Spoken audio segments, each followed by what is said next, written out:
y ver que lo que nos une es el amor de Jesucristo. Pero Padre, queremos honrarte a ti. Y al abrir tu palabra, te pido por mí mismo, Señor, que me des la entereza, la honra que merece tu palabra, Señor. Dirijas mis labios, mis pensamientos, todo cuanto diga, para que sea tu palabra la que realmente llegue a nuestro corazón. Danos de esa bendición, amado Padre. Te lo pedimos en el nombre de Jesucristo. Amén.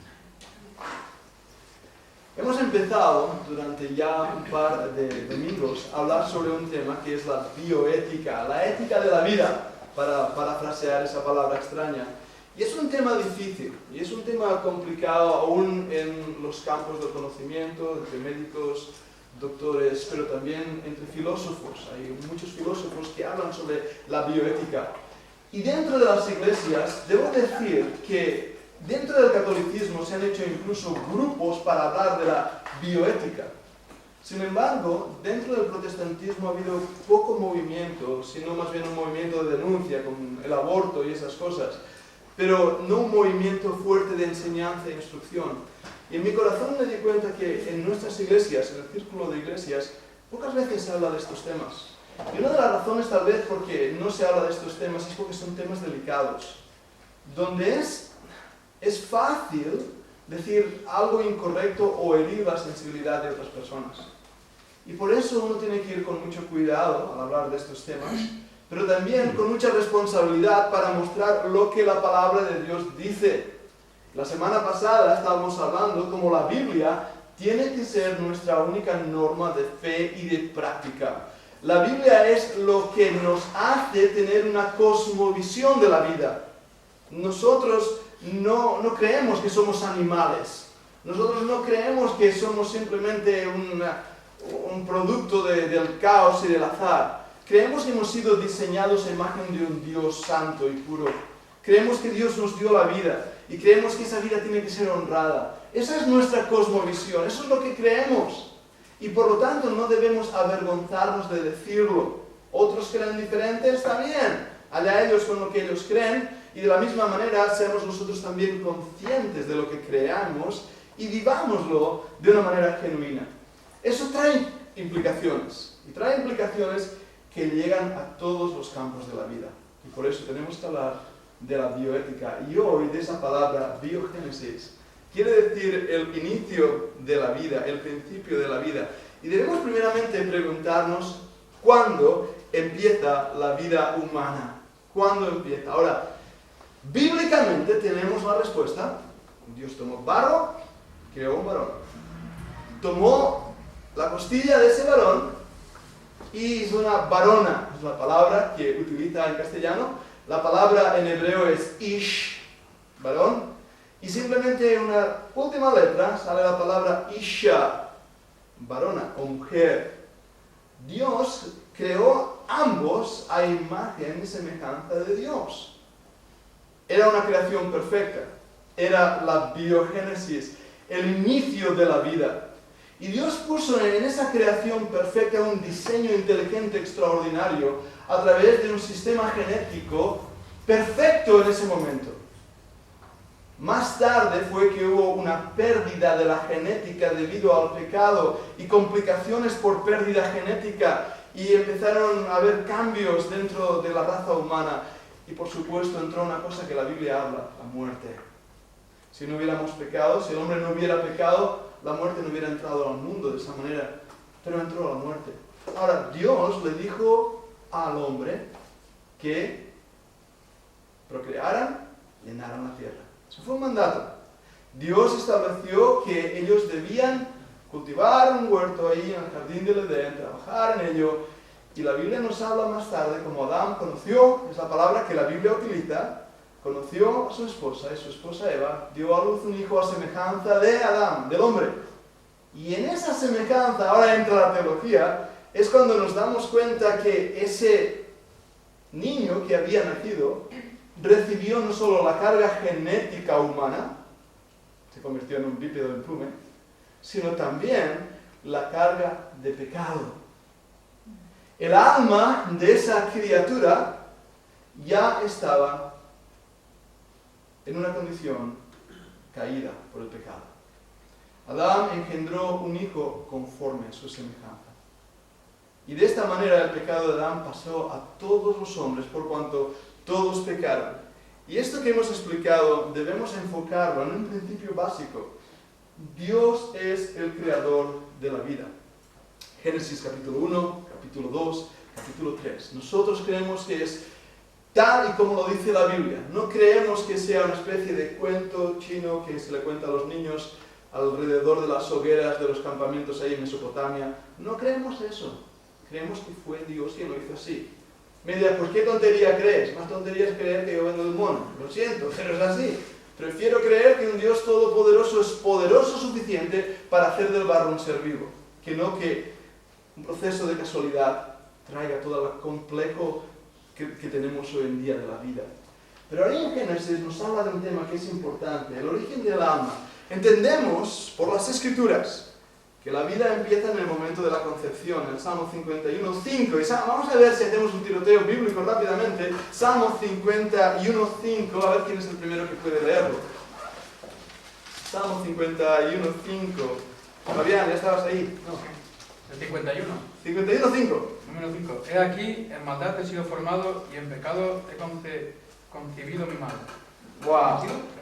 Concebido. Concebido mi madre. Fabián ha sido más rápido que todo. Muy bien. Fíjate lo que dice, he sido creado en maldad y me concibió mi madre. La característica del hombre ya desde su nacimiento es un hombre caído, una naturaleza caída. En aquel momento Dios da a ese pequeño embrión un alma. Ahora, el Salmo 139, 13 al 16, ¿quién puede leérmelo rápidamente? El Salmo 139, 13 al 16. Porque tú formaste mis entrañas, tú me hiciste en el vientre de mi madre. Te alabaré porque formidables, maravillosas son tus obras. Estoy maravillado, y mi alma lo sabe muy bien. No fue encubierto de ti mi cuerpo, bien que en oculto fui formado, y entretejido en lo más profundo de la tierra. Mi embrión vieron tus ojos, y en tu libro estaban escritas todas aquellas cosas, que fueron luego formadas, sin faltar una de ellas. Qué pasaje tan extraordinario. Escrito antes que conociéramos todo lo que sabemos hoy de la genética. Dios, en su poder y soberanía, permite que en el momento en que un embrión se genera mediante la fecundación de un óvulo, en ese mismo momento empieza la vida de un ser humano. Por eso es que nosotros no me gusta la palabra feto. A veces es una, bueno, voy a usar una palabra técnica ahora, iba a decir un neopalabra, es un término que se usa para sacar la importancia. Si yo digo, eso es un hombre, uy, entonces el aborto es un problema. Pero si digo, es un feto, total, ¿ves la diferencia?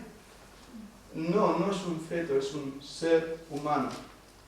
El problema que los teólogos han discutido por años, y hay diferentes posturas, es cuándo se inicia el alma. Ahora, esto es importante por una razón que veremos cuando hablemos del clonismo, de los clones, o del nacimiento in vitro. Algunos, los mormones por ejemplo, creen que un alma son los ángeles que populan por ahí, en el momento que se produce un embrión, uno de esos ángeles entra dentro del embrión y ahí está. Bueno, eso no es lo que enseña la Biblia, es lo que enseñan los mormones, y creo bastante seguro que están muy equivocados. Hay otra postura que es que Dios crea en el momento de la fecundación un alma específica para ese embrión. Esta es otra postura. Y otra postura es la que cree que dentro de la genética humana ya está incluida el sistema del alma. Ahora, nosotros creemos que el hombre tiene tres partes, siendo dos espirituales y una física. Cuerpo, espíritu y alma. La parte espiritual tiene relación con Dios, ese aliento de vida que Dios dio. El alma a veces radica en las emociones, el intelecto. Cuando el alma, el espíritu está dentro del cuerpo, es un alma viviente. Y cuando fallecemos o morimos, nuestro cuerpo se queda aquí, pero el alma, el espíritu es eterno y va a la presencia del Señor. Por lo tanto, esos pensamientos que ampliaré más cuando hablemos del cronismo desde la postura teológica, si es la postura traudicea, que es el término teológico para la creación del alma, o si es la postura creacionista, esas son un poco las dos vertientes que hay. Pero la realidad es que en el momento de que hay el embrión, ahí dentro hay una alma. Es un ser viviente. Es un hombre. Y lo sabemos y he mencionado ahí los pasajes, podéis tomar apuntes y si no quedará grabado. Éxodo 21, 22 al 25, Eclesiastés 11:5, Jeremías 1, 4 y 5, en Mateo 1, 18, 20 y 21, hablando de el santo ser del Señor Jesucristo, en el momento en que María recibió esa noticia, en Lucas 1:15 y también en 1:41. No vamos a leerlos todos por falta de tiempo, pero sí voy a pedir vuestra ayuda, ¿de acuerdo? Vamos a Eclesiastés 11:5. El primero que lo lea, que lo encuentre. Lo he dicho al revés, el primero que lo encuentre, que lo lea. ¿Sí? Eclesiastés 11:5, Rosa. Como tú no sabes cuál es el camino del viento, o cómo crecen los huesos en el vientre de la mujer encinta, así ignoras la obra de Dios, el cual hace todas las cosas. Es un versículo tan interesante, porque aún los médicos no han terminado de saber qué hace que una célula sepa lo que es, una célula de los huesos, una célula de la sangre, qué decide cada célula que sea lo que es. Ese versículo fue escrito muchísimo tiempo antes de Jesucristo. Y la respuesta continúa. Ahora vamos a otro pasaje, vamos a Jeremías 1, 4 y 5. Jeremías 1, 4 y 5.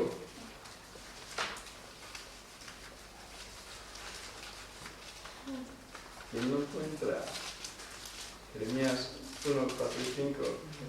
Vino pues palabra de Jehová a mí diciendo: antes que te formas en el vientre te conocí, y antes que nacieses te santifiqué, te di por profeta a las naciones. Ese versículo nos habla de la presciencia de Dios. Dios ya conocía a Jeremías, sabía que iba a nacer. Y recordando las palabras del salmista David, mi embrión vieron tus ojos, lo mismo, el embrión de Jeremías. Lo mismo el embrión de Juan el Bautista, el cual nos dice la Biblia que estaba lleno del Espíritu Santo aún desde el vientre de su madre. Esa es una buena pregunta para los teólogos, ¿verdad que sí? Pero Dios muestra que hay una relación espiritual entre Él y ese pequeño embrión que francamente nosotros desconocemos. Desconocemos la relación espiritual que puede haber entre ese ser recién creado y Dios que lo ha creado, que le ha dado vida, como ya veremos. Sabemos y cada vez más que un bebé es influenciado en el vientre de su madre, aún por la música que escucha. No solo lo que la mamá come, que eso influencia mucho, pero el tipo de música que el niño está escuchando a través de las paredes del vientre de su madre afecta a ese niño. Las conversaciones, conoce la voz del padre, oye ruidos, tiene sentimientos, los bebés lloran. Hoy sabemos todo eso porque hemos encontrado maneras de introducir cámaras e introducir aparatos electrónicos que muestran que ese bebé es un ser humano. Y es extraordinario ver estas cosas que cada vez más los científicos están descubriendo. Ver a un bebé chupándose el dedo en el vientre de su madre. Es algo extraordinario. Pero hermanos, Dios veía todo eso y ese es un alma viviente. Un pasaje más. Vamos a Lucas 1.15 y 1.41. Lucas 1.15 y 1.41. ¿Quién lo encuentra? Lucas 1.15. ¿Lo tienes en él? Léelo, bien alto. Porque será grande delante de Dios, no beberá vino ni sidra, y será llena del Espíritu Santo, aún desde el vientre de su madre.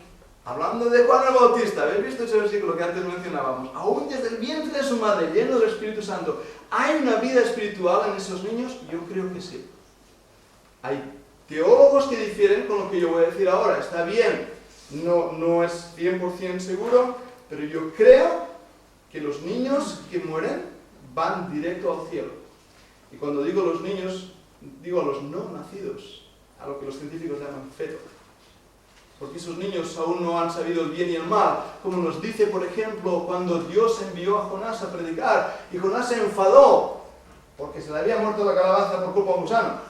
Y Dios le dijo, no voy a tener yo compasión de miles que no disciernen, y ahí en el hebreo es muy claro, su mano derecha y su mano izquierda. Son niños que no tenían el concepto del bien y del mal todavía. y Dios tiene misericordia de ellos. Ahora, vayamos a otro pasaje, por último, Lucas 1:41. 1:41.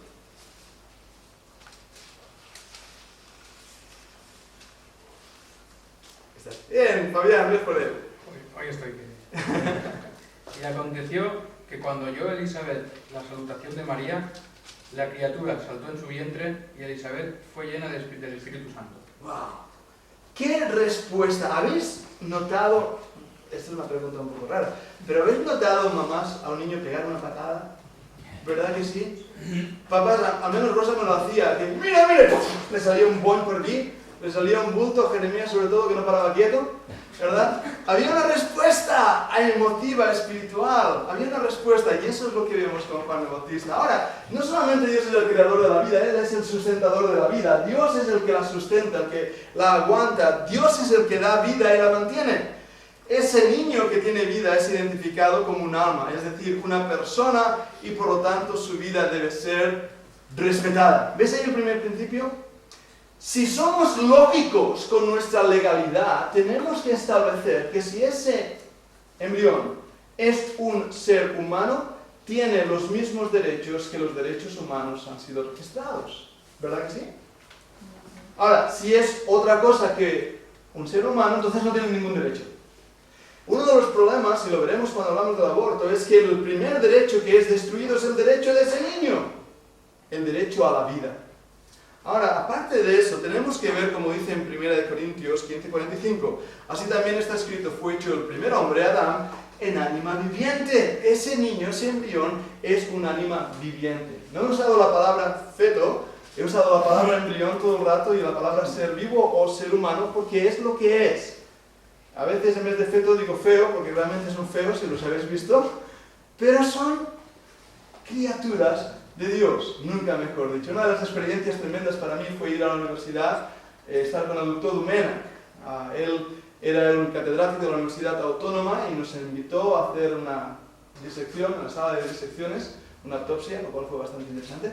Pero ahí en su despacho tenía toda la pared un montón de cuadros de embriones reales, no eran fotografías, los habían cortado, puesto en parafina y en vidrio y los tenían ahí para ver todo el proceso durante los meses de gestación. Interesantísimo y a la vez algo también duro de ver. Pero hay algo que vamos a ver, vamos a hablar rápidamente y espero ir rápido, aquí hay mucho material. Si me seguís bien, cuando vea que alguno empieza a cerrar los ojos ya iré terminando, ¿de acuerdo? Pero esto es lo primero que vamos a decir. Si esto es así, ¿cómo controlamos la natalidad? La pregunta que ahora debemos hacernos, y voy a hablar de ello de una manera cuidadosa, como he dicho antes, no quiero herir sensibilidades y no quiero decir nada inapropiado, pero creo que debemos presentar como iglesia, como creyentes, algunas preguntas importantes. Lo primero, debemos decir primeramente que este es un tema que pertenece a la intimidad de la alcoba matrimonial donde nadie debe inmiscuirse, sino ¿quién? La pareja en la santidad y hermosura que Dios ha otorgado en el matrimonio. Eso es el principio. La palabra alcoba quiere decir cuarto. ¿Qué dice Hebreos 13:4? Eso es un versículo bíblico. Honroso es en todos el matrimonio y el lecho sin mancilla. Mas a los fornicarios, a los adúlteros, juzgará Dios. Dios es el que inventó cómo funciona nuestro cuerpo. No hace falta que entre yo en detalles, pero todo lo que hacemos, Dios lo diseñó así. Qué divertido, Dios tiene sentido del humor. Aunque a veces hay que controlarnos un poco, sobre todo con ciertos ruidos humanos que solemos hacer y no miro a nadie, pero debemos controlarnos, ¿verdad que sí? Ahora, ¿es eso pecado? No, es humanidad. Dios no ha creado algo y nosotros, eso es pecado. El problema que ha habido muchas veces en hablar como cosas como el sexo, voy a usar esa palabra, ¿cuál es el problema? El tabú. No debe ser tabú. Lo que debemos es volver a la santidad que Dios ha creado. El problema es que todo lo que Dios ha creado, la Biblia dice que era hermoso. Vio Dios que era bueno en gran manera. ¿Y qué ha hecho el diablo? Destruirlo. Y lo más hermoso, yo creo, que Dios tenía el diseño de la familia, del hogar. Y sí, hermanos, también de la procreación como algo hermoso. Eso es lo que Satanás ha ido a destruir con más rabia. Ahora, dentro de este margen hay algunas preguntas a considerar. La primera es la presión social. Hoy en día, cuando hablamos, por ejemplo, sobre el control de la natalidad, la presión social es muy importante. Y la sociedad, tener niños es caro. Sí, ¿verdad? Así que, ¿qué hace la sociedad? Decir, no, vamos a tener menos. En Europa, actualmente las familias están teniendo 1 o 2 niños como mucho. Lo que voy a decir ahora es cierto, y hace poco un musulmán lo estaba reconociendo, hablando con otra persona. Ellos están teniendo muchos hijos aquí en Europa porque ellos creen que de esta manera van a conseguir que Europa se convierta en musulmana. Porque claro, habrá más musulmanes que cristianos o ateos. La presión social, económica, la política de nuestros días por tener familias reducidas, todo eso está ahí. Ahora, como creyentes, ¿qué debemos pensar? Lo primero, Dios está en control directo del nacimiento de un bebé. Mira que lo he puesto en mayúsculas. No somos accidentes fortuitos.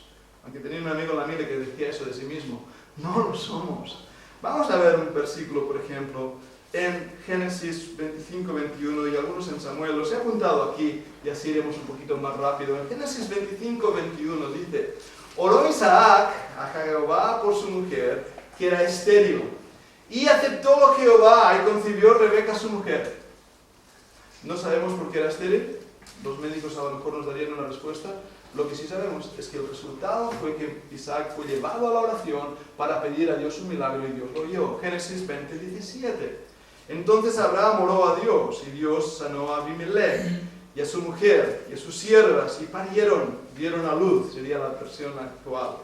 Porque había del todo cerrado Jehová toda matriz de la casa de Abimelech a causa de Sara, mujer de Abraham. Dios en esta ocasión con Abimelech envió juicio y no pudieron tener hijos. Un recuerdo que no está aquí, pero cuando Moisés nació, sabéis que había una persecución contra los niños de Israel y lo que dice la Biblia es que cuando las parteras llegaban, las mujeres israelitas eran muy fuertes y habían tenido los niños. Bueno, todo eso estaba en el control de Dios. En 1 Samuel está la historia de Ana.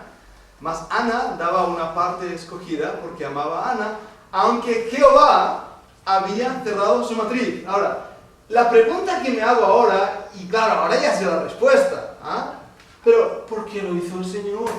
¿Por qué hace el Señor esas cosas? ¿No nos pasa? ¿Por qué cierra Dios la matriz de Ana? ¿Por qué? Ahora, cuando leemos toda la historia, hoy, varios miles de años después, sabemos que Dios tenía un propósito. Dios hizo algo extraordinario por Ana, Dios la bendijo y Dios utilizó las circunstancias negativas para el bien de Ana. En 1 Samuel 1:19, levantándose de mañana, adoraron delante de Jehová, volviéronse y vinieron a su casa en Ramatha. Y Elcana conoció a Ana, su mujer. La palabra conocer es una palabra preciosa y tiene que ver con la comunión. De ahí viene la palabra coito, para aquellos que entendéis bien, viene la palabra koinonía y comunión. Fijaros si hay una cercanía de las palabras. Elcana conoció a Ana, su mujer, Jehová se acordó de ella, y fue que corrido el tiempo después de haber concebido a Ana, parió un hijo y púsele por nombre Samuel, diciendo: por cuanto lo demandé a Jehová, Dios oyó. Los hijos, por lo tanto, son una bendición de Dios. Lo pongo en mayúscula porque a veces es difícil creerlo. ¿Verdad que sí? Dan trabajo, le cortan mal, hay que criarlos, hay que cambiarles pañales, huelen mal. Pero es una bendición que Dios nos da.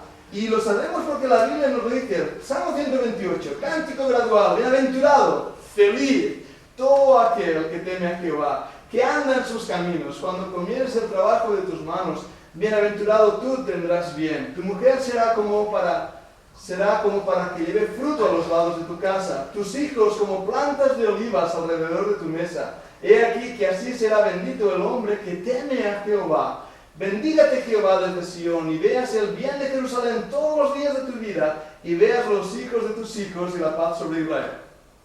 Si os dais cuenta, la bendición del Señor para la mentalidad judía era tener prole, hijos. Y cuando una mujer judía no los tenía, era mal vista. Seguramente Dios te está enviando juicio. Era lo que los judíos pensaban. Aunque como hemos visto con Ana, Dios tenía un propósito. Los niños traen gozo y seguridad a los padres. Salmo 127. He aquí, heredad de Jehová son los hijos. Cosa de estima el fruto del vientre. Como saetas en mano del valiente, así son los hijos habidos en la juventud. Bienaventurado el hombre que hinchió su aljaba de ellos. No será avergonzado cuando hablare con los enemigos en la puerta. Son principios bíblicos que debemos ya tener bien aferrados en nuestra mente. Dios es el creador de la vida. Dios es el sustentador de la vida. Y si hay un nacimiento es porque Dios lo permite. Dios está en control. Punto número 4. Los niños pueden ser educados para amar al Señor y servirle haciendo su voluntad sobre la tierra. Muchos versículos. Recordad uno en Efesios 6:4. Vosotros padres no provoquéis a ira a vuestros hijos, sino criadlos en disciplina y amonestación del Señor. No hay niños buenos y malos. Hay niños bien educados y mal educados. El problema está en los padres. Tenemos que enseñar a los niños a obedecer, a respetar. He visto a niños pequeñajos de 2 palmos de altura llamando tonta a su madre. Llamaba tonta a mi madre y me daba una bofetada que la cabeza me daba vueltas. Y a eso no se le llamaba maltrato, se le llamaba educación. Pero hoy en día se permite cualquier cosa. Y no se entiende que un niño puede ser bien educado y tener respeto hacia los demás, hacia los mayores y hacia los de su misma altura. Y como creyentes tenemos el gozo, la responsabilidad de educar a los niños en los caminos del Señor. Ahora, bíblicamente, debemos contestar algunas preguntas después de todo lo que hemos visto. La primera, ¿cuál es el propósito de la relación matrimonial? ¿Solamente la procreación o la muestra de afecto y amor entre esposo y esposa? Para ahí, entender la pregunta, ¿verdad? Porque depende de cómo respondas a esta pregunta, vas a responder a todas las demás. Y esta pregunta tiene base de respuesta bíblica. ¿Enseña a la Biblia una paternidad responsable como parte de nuestra mayordomía cristiana? ¿Entendés la pregunta? Ahora vendré con la otra. Pero, ¿qué es lo que enseña la Biblia? Ahora, una vez más, necesito ser cuidadoso y adulto para entender por la audiencia que tengo. Cuando leemos la Biblia, pronto, muy pronto descubrimos que la relación entre el esposo y la esposa muestra y es un símbolo del amor entre Cristo y su iglesia. Y el propósito, según lo entendemos a través de ese versículo que hemos leído, honroso es en todos el matrimonio y el lecho sin mancilla. Y cuando leemos el Cantar de los Cantares, y cuando leemos ahí en Proverbios que dice, disfruta de la mujer de tu juventud, y sus caricias, la versión antigua dice, sus pechos te satisfagan en todo. Esto es Biblia, no estoy diciendo nada feo, esto es Biblia. Cuando leemos las Escrituras, descubrimos rápidamente que la razón que Dios ha diseñado, tal y como nos ha diseñado, es para que una esposa y un esposo puedan mostrar su amor uno hacia el otro.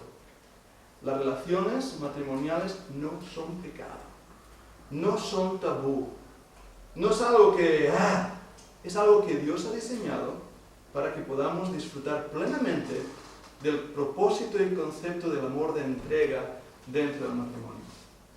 Y como fruto hay niños. Y hay motivos por los cuales también la Biblia enseña en otros pasajes lo que llamamos la paternidad responsable. Y veremos ahora en un dato histórico, los protestantes fueron los primeros en enseñar esta realidad que ahora estoy enseñando. A diferencia de la tradición que el catolicismo había enseñado por años, donde tener hijos era algo que, de tener una relación íntima con tu esposa, solamente podía cumplir un propósito, que era tener hijos. Era el único propósito, y si no, era pecado. Pero esto no es lo que enseña la Biblia. Ahora, hay un pasaje en la Biblia que nos da algo de información.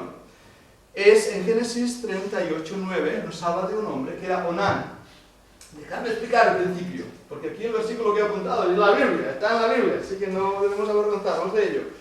Pero, ¿cuál era el problema? Bueno, había en la ley de Dios un principio que era el principio del redentor, del familiar redentor. Una mujer se quedaba viuda, no tenía quien la cuidara, no tenía descendencia, pero el familiar más cercano a su esposo, fuera su hermano, fuera el familiar más cercano, debía casarse con ella y dar a esta mujer una procreación, un hijo, que recibiría todos los bienes del fallecido. ¿Entendéis este principio? era el principio de redención. Me he quedado viuda, no tengo nada, pero mi esposo me ha dado una herencia y esta herencia tiene que pasar a mi hijo, pero no puedo tener hijo porque ya no tengo marido. Venía alguien de su familia, la tomaba como esposa y así podía tener un hijo y ese hijo recibir la herencia. Pero nos habla la Biblia de un hombre, Onán.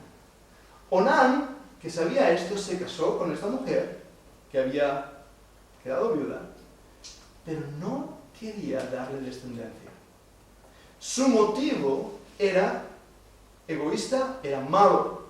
No quería darle un hijo.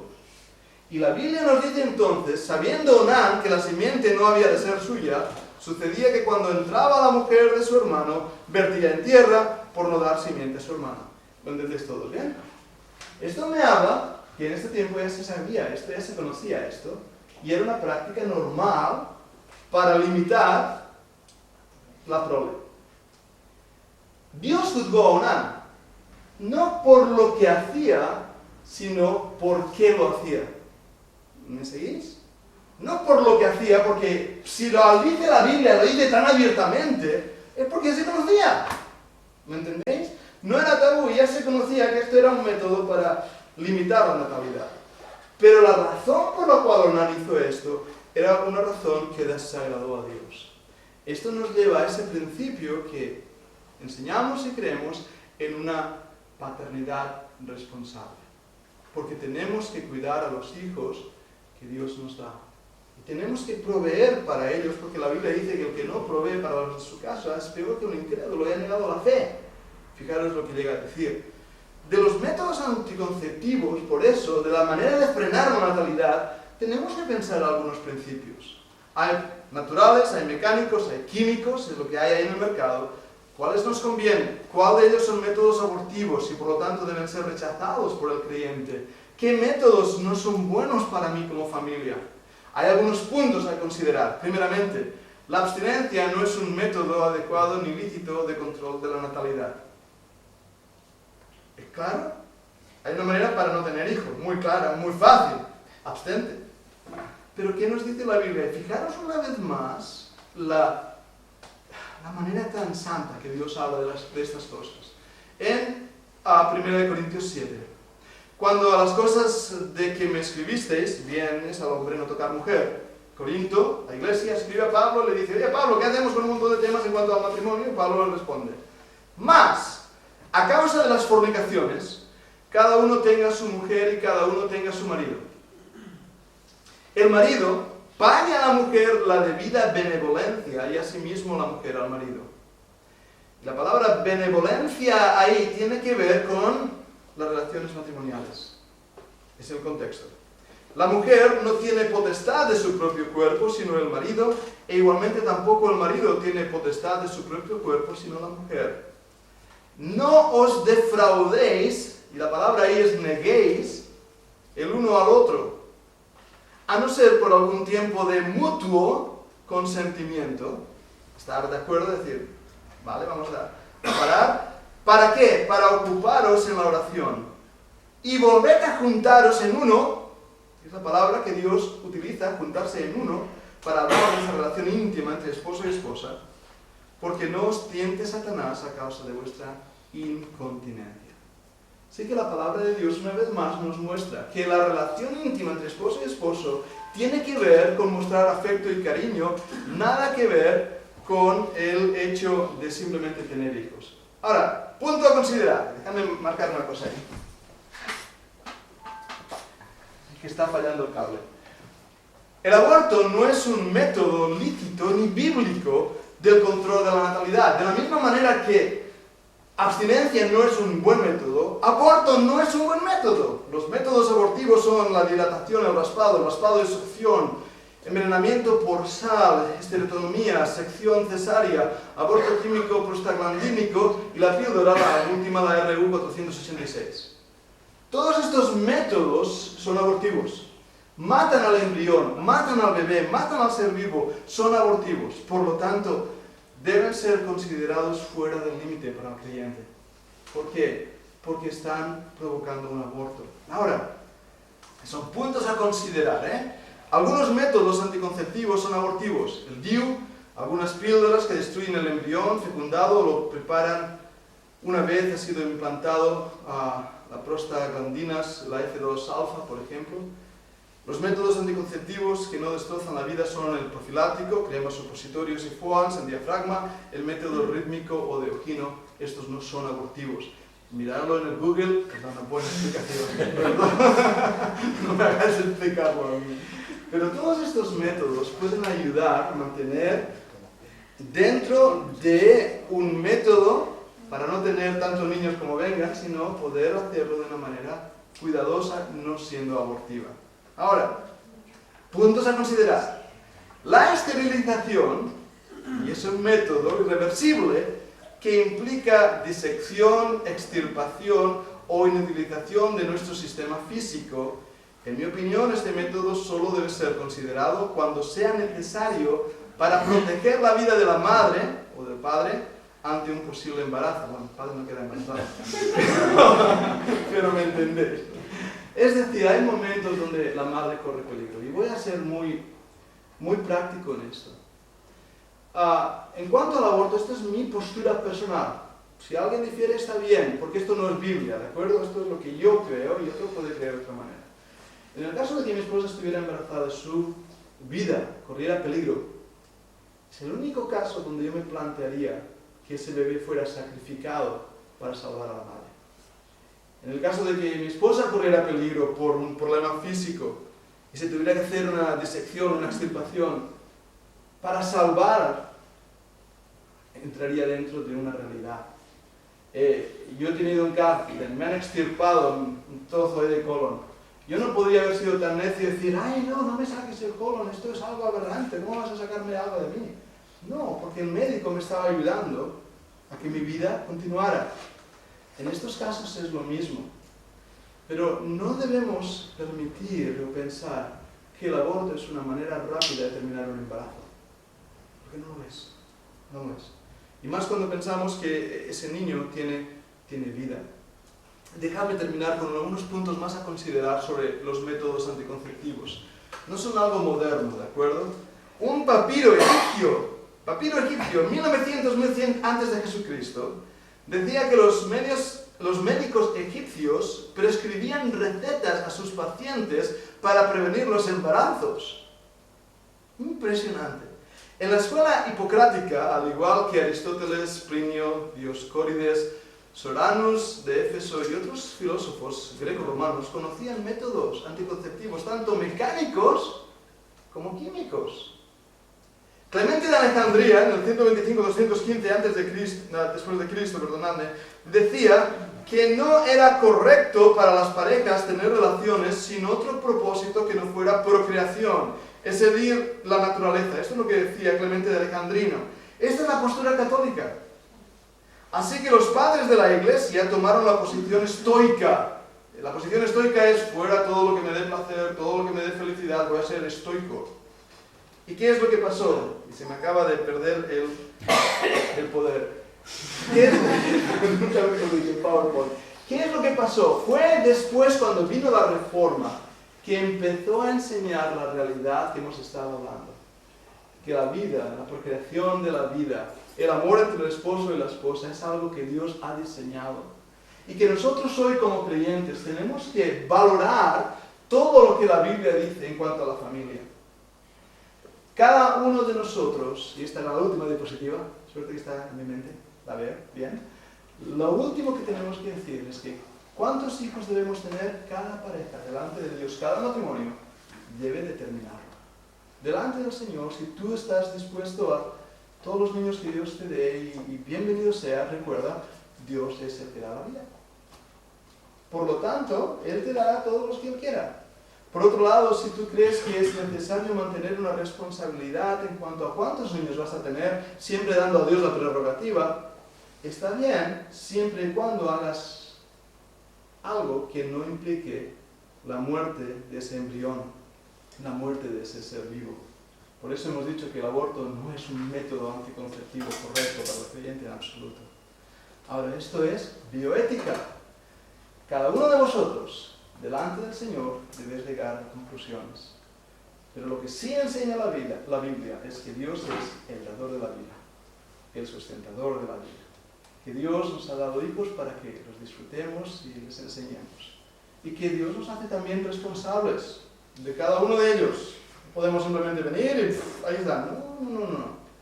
Y que el amor entre el esposo y la esposa es algo precioso, que no debemos ver como tabú o pecado, sino como el gozo que Dios quiere que cada uno de los creyentes de sus hijos pueda tener dentro del seno del matrimonio. Hoy hemos hablado de estos temas, la semana que viene seguiremos con otro tema de bioética, más entrando en qué pasa entonces con la creación in vitro. ¿Qué pasa si no puedo tener hijos? ¿Hay alguna manera? ¿Qué puedo hacer? ¿Qué consideramos? ¿Qué posibilidades consideramos para el creyente?